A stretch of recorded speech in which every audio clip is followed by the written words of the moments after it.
दोस्तों नमस्कार।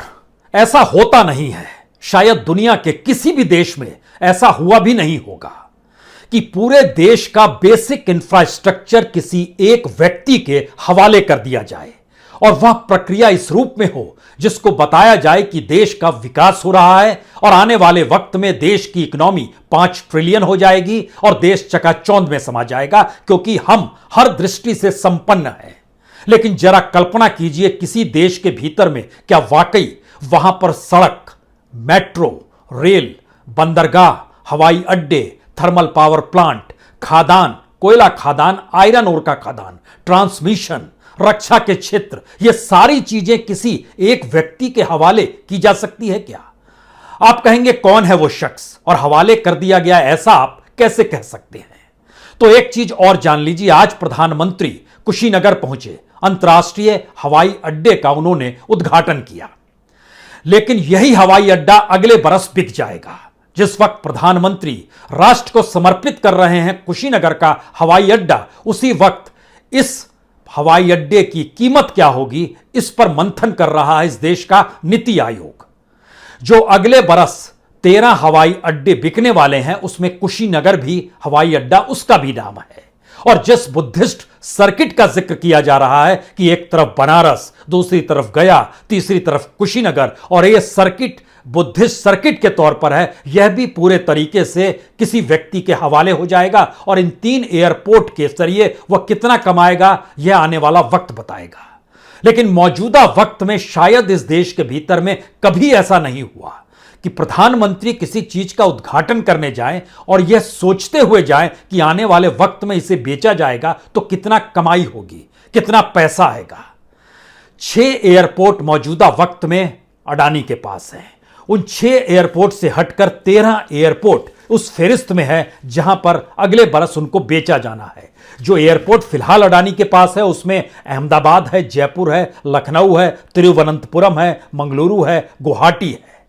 और ये सारे पैरेलल में इसके जो 13 एयरपोर्ट जिनको बेचा जाना है, उसमें 6 बड़े हैं, 7 छोटे हैं। हर बड़े के साथ छोटे एयरपोर्ट को जोड़ के एक सर्किट बनाने की कोशिश की गई है। और इसी को लेकर इस देश के नीति आयोग मंथन कर रहा है कि किस तरीके से उसकी बिड अगले बरस शुरू की जाए। उत्तर प्रदेश का चुनाव बीतने के बाद जब नया फाइनेंशियल ईयर शुरू होगा तो उसमें टारगेट रखा जाएगा, किसी भी हालत में लगभग 36,000 करोड़ की कमाई तो होनी चाहिए। यह सारी परिस्थितियों के बीच में 6 बड़े हवाई अड्डे, अमृतसर, भुवनेश्वर, इंदौर, रायपुर, त्रिची और वाराणसी, और जो छोटे एयरपोर्ट हैं उसमें हुबली है, तिरुपति है, औरंगाबाद है, जबलपुर है, कांगड़ा है, कुशीनगर है, गया है। और इसी सर्किट को ध्यान में रखकर 3,700 करोड़ रुपए की कमाई अगले बरस हो सकती है। और इसके दायरे में कुशीनगर हवाई अड्डा भी है जो वाराणसी, गया के साथ जुड़ा हुआ है, और यह सबसे बेहतरीन सर्किट माना जा रहा है और इसके जरिए सबसे ज्यादा कमाई होगी, यह भी माना जा रहा है। अमृतसर के साथ कांगड़ा को जोड़ा जाए या जबलपुर को लेकर जोड़ा जाए, इसको लेकर बहस हो रही है। भुवनेश्वर एयरपोर्ट के साथ तिरुपति को जोड़ा जाए या झारमुंडा को जोड़ा जाए, इसको लेकर झारसुगड़ा का जोड़ा जाए, इसको लेकर बहस हो रही है। रायपुर के साथ औरंगाबाद जोड़ा जाए या कांगड़ा जोड़ा जाए, इसको लेकर चर्चा हो रही है। इंदौर के साथ जबलपुर जोड़ दिया जाए, त्रिची के साथ हुबली या तिरुपति जोड़ा जाए, इसको लेकर भी चर्चा, ये पर्चे तैयार हो रहे हैं। आने वाले वक्त में बिड लगेगी। यानी 6 एयरपोर्ट जब इस देश में किसी एक ही शख्स को दिया गया, तो क्या हम कह सकते हैं कि अगले बरस जिस कुशीनगर एयरपोर्ट का उद्घाटन प्रधानमंत्री मोदी ने किया, वह भी अगले बरस अडानी की मालिकियत के तहत होगा? हम आज इस बात का जिक्र आपसे इसलिए करना चाहते हैं क्योंकि एक एक बेसिक इंफ्रास्ट्रक्चर को इस देश में आज पकड़ने की कोशिश कीजिए। 260 करोड़ रुपए लग गए इस एयरपोर्ट को तैयार करने में, और इसकी कीमत आने वाले वक्त में क्या लगेगी कोई नहीं जानता है। किस लिए नहीं जानता है? क्योंकि इससे पहले भी जो एयरपोर्ट बेचे गए और उसमें जो कीमत लगाई गई, उसको लेकर एयरपोर्ट अथॉरिटी के जो कर्मचारी संगठन है, उन्होंने बहुत साफ कहा कि जनाब, जो पैसा लग जाता है आप उससे कम में बेच देते हैं। मसलन मैंगलोर, लखनऊ, अहमदाबाद, जो एरोनॉटिकल और नॉन एरोनॉटिकल संपत्ति जो बेची गई, वह सिर्फ 500 करोड़ रुपए में बेच दी गई। जबकि एयरपोर्ट अथॉरिटी ऑफ इंडिया का जो कर्मचारी संघ है, इन्होंने प्रधानमंत्री को पत्र लिखा। इन्होंने कहा कि आप ही ने तो आपकी तरफ से जो निर्देश आए थे उसमें public private partnership appraisal committee थी, उसने बताया था कि 1300 करोड़ का एक आकलन किया था, लेकिन आपने उसे भी 500 करोड़ में बेचने की इजाजत दे डाली। उन्होंने दी या उनके मंत्रालय ने दी, किस मंत्री ने दी, क्या दी, ये दूर की बात है, लेकिन ये पहली बार है इस देश में प्रधानमंत्री कुछ बेचने के लिए उद्घाटन करने निकलते हैं, और ये कुशीनगर उसका ताजा उदाहरण है। लेकिन जब 6 एयरपोर्ट का जिक्र जो अडानी के पास है, इसका हमने जब आपसे जिक्र किया, तो इसको ऐसे भी समझिए कि जिस एयरपोर्ट को बेचा जाना है उसको थोड़ा दुरुस्त किया जाता है। जैसे गाड़ी बेचनी है तो उसको थोड़ा चमकाया जाता है, ठीक उसी तरीके से इस देश में एयरपोर्ट बेचा जा रहा था तो उसको दुरुस्त करने की दिशा में बढ़े, और 14,500 करोड़ रुपया जो दुरुस्त करने पर खर्चा हो गया, उसकी एवज में उन एयरपोर्ट्स को बेचा गया जिन 6 एयरपोर्ट्स का हम आपसे जिक्र कर रहे हैं। इन एयरपोर्ट्स को ठीक करना है, इसके लिए भी सरकार की तरफ से एक बजट बनाया गया और कहा गया कि हम इसमें कुछ सुधार करेंगे, उसके बाद बेचेंगे। यानी 2017 से 2020 तक 2,500 करोड़ रुपए खर्च किए जा चुके हैं। तिरुवनंतपुरम गुवाहाटी हवाई पट्टी के विस्तार पर 100 करोड़ रुपया खर्च किया गया। खर्च इसलिए कर रहे हैं क्योंकि बेचना है। गुवाहाटी एयर स्पेस में लगभग जहां के जो एयरपोर्ट है उसमें 1,000 करोड़ रुपया खर्च किया गया, उसकी टर्मिनल की नई इमारत बताई गई, बेचना है। इंदौर में नया एयरपोर्ट ही बनाया गया, वह भी इसलिए कि बेचना है। जब इन बेचने की परिस्थिति में आते हैं और जब ये अडानी की कंपनी के पास ये जा रहा है, तब यहां से समझ में आता है जिन कंपनियों, जिस एयरपोर्ट के नाम कंपनियों द्वारा खरीदने की फहरिस्त में सबसे ऊपर में है, वो 4 एयरपोर्ट हैं, अमृतसर, भुवनेश्वर, त्रिची और इंदौर। संयोग से चारों प्रॉफिट में चल रहे हैं। जो घाटे में चल रहे हैं उसमें रायपुर और वाराणसी है। वाराणसी के साथ इसीलिए कुशीनगर और गया को जोड़ दिया गया है कि कम से कम यह सर्किट शानदार लगे और खरीदने वाला दुखी ना हो। ये तमाम चीजों को बेचने की पूरी प्रक्रिया के भीतर एक सवाल किसी के भी जहन में आएगा, टैक्स पेयर के पैसे से आप इस देश में एक इंफ्रास्ट्रक्चर खड़ा करते हैं और अगले बरस उसको बेचने की दिशा में निकल जाते हैं, ये सोचते समझते हुए कुछ पैसा मिल जाए। तो क्या सरकार मौजूदा वक्त में एक बिजनेसमैन की तरह काम कर रही है? इस प्रोडक्ट को बनाएंगे, इसको बेच देंगे, उसको बेचने से जो पैसा मिलेगा उसके बाद किसी दूसरे प्रोजेक्ट को बनाएंगे, फिर उसको बेच देंगे। और इस पूरी प्रक्रिया के भीतर में जब आप प्राइवेट सेक्टर के हाथ में बेच देते हैं तो इस देश की जिम्मेदारी से आप पल्ला झाड़ लेते हैं और प्रॉफिट बेस्ड इकोनॉमी को वो व्यापारी अपना लेता है। सरकार तो व्यापारी होती नहीं है। जब हम इन बात का जिक्र कर रहे हैं तब हमें लगता है, समझने की कोशिश कीजिए, जो हम आपसे जिक्र कर रहे थे कि बेसिक इंफ्रास्ट्रक्चर कैसे किस रूप में इस देश में हवाले कर दिया गया। इस देश में प्राइवेट सेक्टर नहीं बल्कि एक ही शख्स के हवाले। जैसे इस देश के बंदरगाह हैं, समुद्र से सटे हुए तमाम बंदरगाहों को परखना शुरू कीजिए। गुजरात का मुंद्रा पोर्ट, नेल्लोर आंध्र प्रदेश का कृष्णपट्टनम पोर्ट, गुजरात का ही हजीरा पोर्ट, उड़ीसा का धामरा पोर्ट, गुजरात का ही दहेज पोर्ट, केरल के तिरुवनंतपुरम में विजहिंजम पोर्ट, कहूपल्लई पोर्ट चेन्नई का, दीघी पोर्ट नवी मुंबई में जो क्रिएट किया जा रहा है, ये सारे पोर्ट किसके हैं? ये सारे बंदरगाह अडानी ग्रुप के पास हैं। इसके जरिए जो पोर्ट पर जो माल आता है तो उसके ठीक पैरेलल में एक टर्मिनल बनाया जाता है जहां से कार्गो की आवाजाही हो, चाहे वो कोयला ला रहे हो, चाहे वो अनाज ला रहे हो, चाहे अनाज भेजा जा रहा हो, उसके लिए एक सर्किट तैयार किया जाता है। इस टर्मिनल पर भी इस देश के जो 4 टॉपमोस्ट टर्मिनल हैं, चाहे वो मोरमू गांव का हो, वो जो कार्गो है उसकी कैपेसिटी 7 मिलियन मीट्रिक टन की है।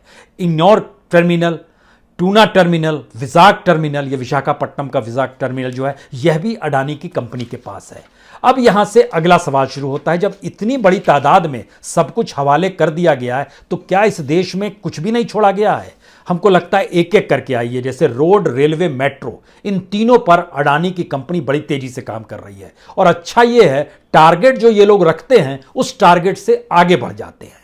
टारगेट रखा हमें ये चाहिए, पता चलता है इसके अलावे भी मिल गया। तो national highway, expressway, tunnels, metro rail, railway, ये रेलवे में खास तौर से 300 किलोमीटर प्राइवेट रेल लाइंस यही बिछा रहे हैं।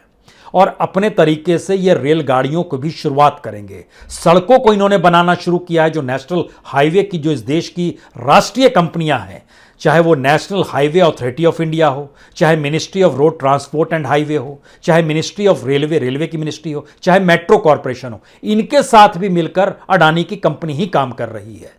यानी इस देश के भीतर में जो सड़क मंत्रालय है वह जब जिक्र करता है तो वो कहीं ना कहीं अडानी का हस्तक्षेप और उनकी कंपनी का हस्तक्षेप इस देश में सड़क निर्माण को लेकर भी है। छत्तीसगढ़ में बिलासपुर से पथरायपाली, सूर्यापेट से खम्माम तेलंगाना का इलाका है, मंचेरियल से रियालावाड़ा यह भी तेलंगाना का इलाका है। तकरीबन 650 किलोमीटर सड़कें भी यही बना रहे हैं।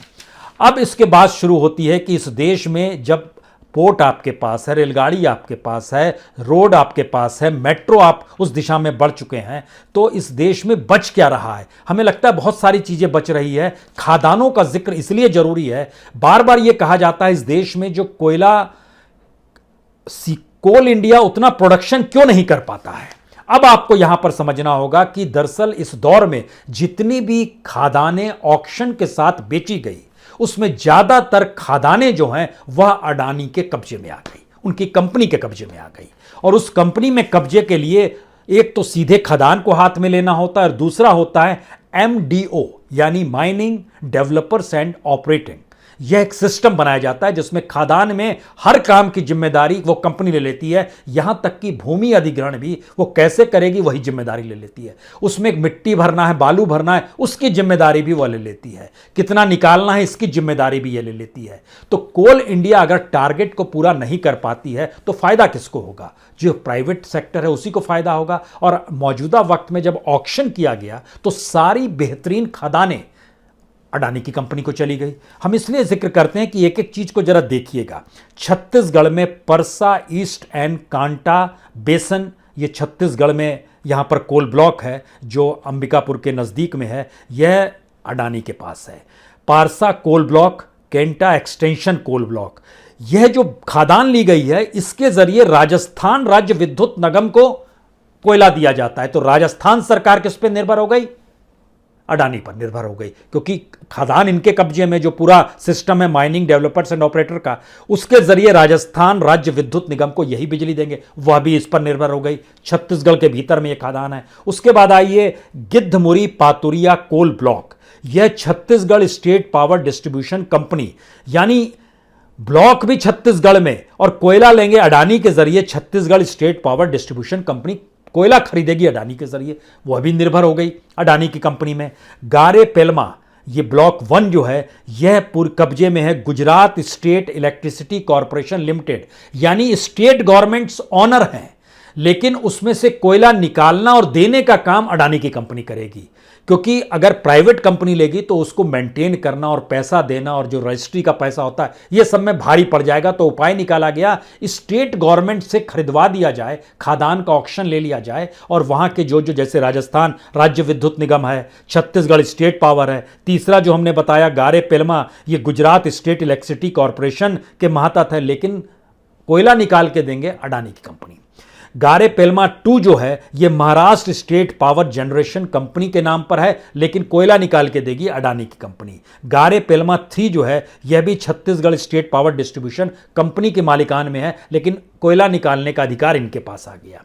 जो तालाबीरा 2 और 3 है यह उड़ीसा में आता है। उड़ीसा की ये जो 2 कोल ब्लॉक्स हैं, यह कोल ब्लॉक्स पूरे करते हैं गवर्नमेंट ऑफ इंडिया के जो PSU है नेवली निगलाइट कॉरपोरेशन लिमिटेड, यानी गवर्नमेंट के मातहत है, लेकिन कोयला कौन निकालेगा, खादान किसके कब्जे में? तो अडानी के कब्जे में।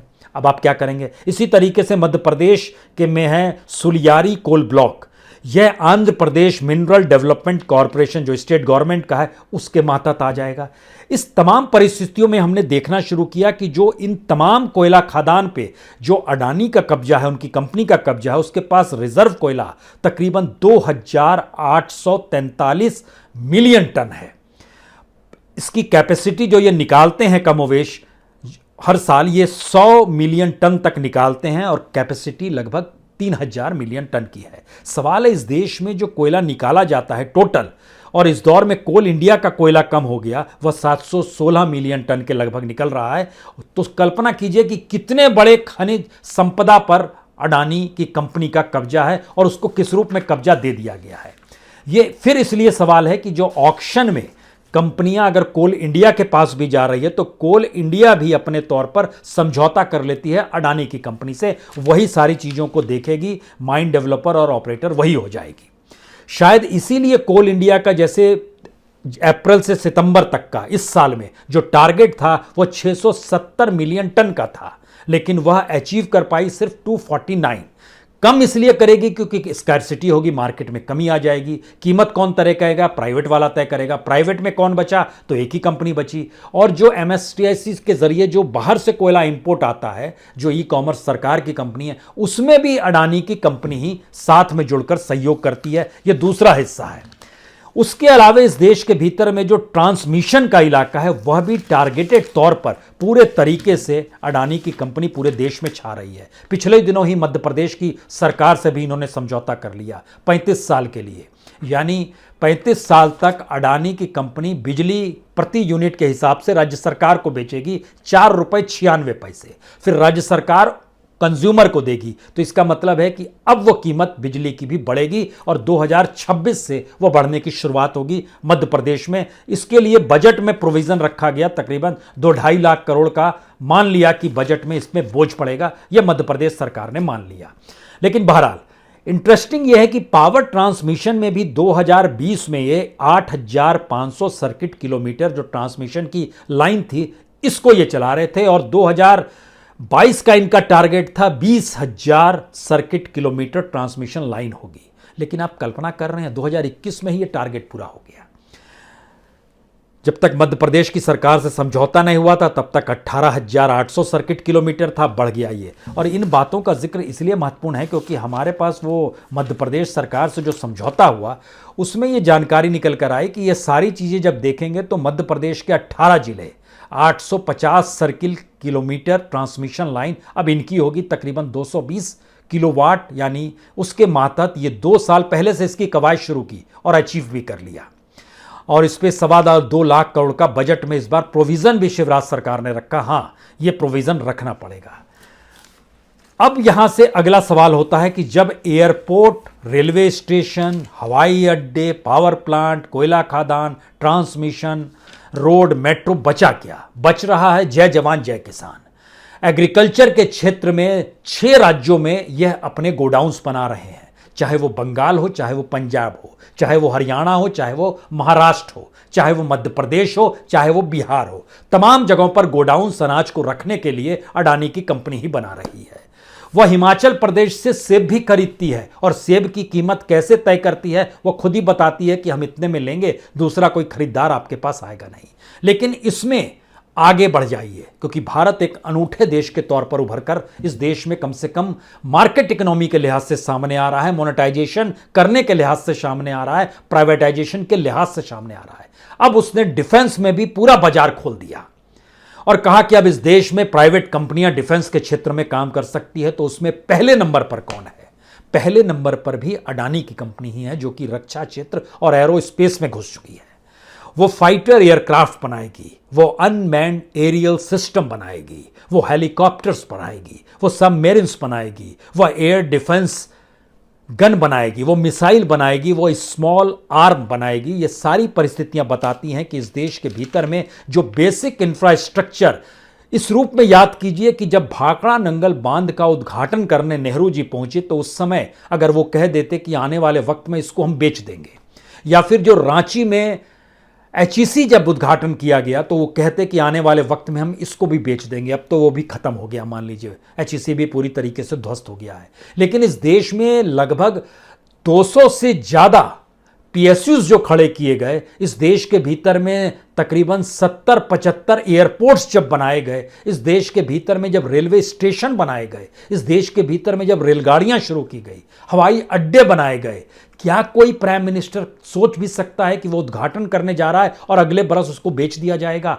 और उस बेचने की दृष्टि से इसकी कीमत कैसे बढ़ जाए, इसीलिए हमारी मौजूदगी वहां पर रहनी चाहिए।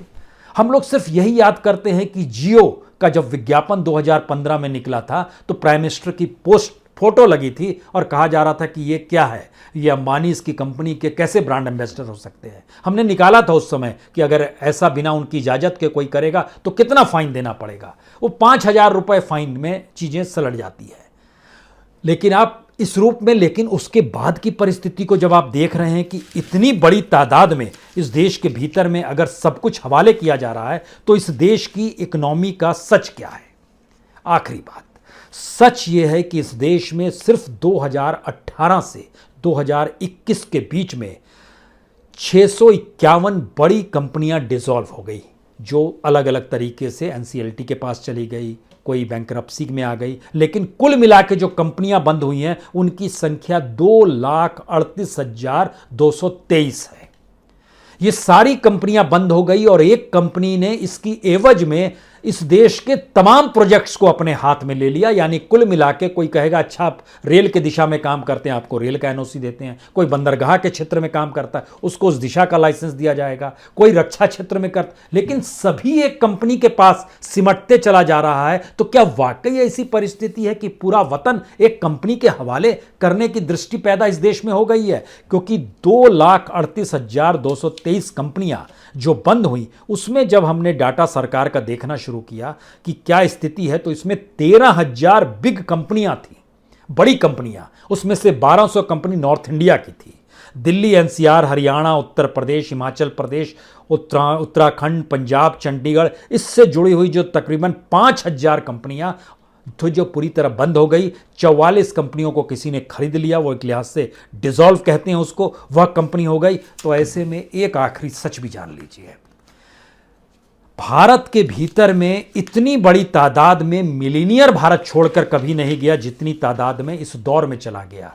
आप मिलीनियर में कहेंगे क्या विजय माल्या भाग गया, जिसने 17 बैंकों को चूना लगाया? मेहुल चौकसी भाग गया, जिसने तकरीबन $1.8 बिलियन यानी लगभग 9,000 करोड़ से ज़्यादा का पंजाब नेशनल बैंक को चूना लगाया? कौन? नीरव मोदी भाग गया, जिसने 15,000 करोड़ का पीएनबी को चूना लगाया? कौन भाग गया, किस रूप में भाग गया?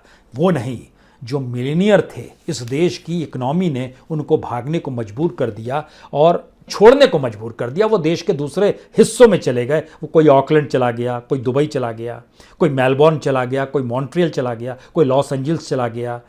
अमेरिका में Los Angeles, Miami, New York, San Francisco, Seattle, ये सारे ऐसे शहर हैं जहाँ इंडियंस मिलीनियर इस दौर में चले गए। उनकी तादाद कितनी है? बरस दर बरस इस देश के मिलीनियर्स ने घर छोड़ना। मिलीनियर्स का मतलब है कम से कम $1 मिलियन आपके पास होना चाहिए, यानी कम से कम आपके पास 7.5 करोड़ की संपत्ति होनी चाहिए। यह मिलीनियर का मतलब है।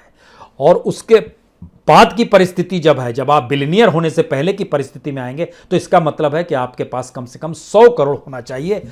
यानी 7.5 करोड़ से लेकर 100 करोड़ के बीच में जिन लोगों ने भारत छोड़ा, उनकी संख्या 2015 से 2021 तक तकरीबन 38,960 है। उनके बारे में अगली बार बताएंगे। हर बरस दर बरस वो कौन सी परिस्थितियां थी जिसमें देश छोड़कर बिलियनियर भी चला गया, और इस देश में कौन सी परिस्थितियां थी, लाखों कंपनियां भी बंद हो गई, और इस देश में ये कौन सी स्थिति आ गई जहां पर तमाम प्रोडक्ट्स, चाहे वो इस देश में खाने का तेल हो, फॉर्च्यून हो, चाहे अनाज का भंडारण रखना हो, चाहे मिसाइल बनाना हो, हवाई अड्डे हों, रेलगाड़ी हो, बस हो, चाहे वह सड़क हो, चाहे वो मेट्रो हो, चाहे थर्मल पावर प्रोजेक्ट हो, चाहे कोयला खदान हो, सब कुछ एक व्यक्ति के हवाले। दुनिया के किसी भी देश में संभव नहीं है, और भारत में कुछ भी असंभव नहीं है। बहुत बहुत शुक्रिया, बहुत बहुत शुक्रिया।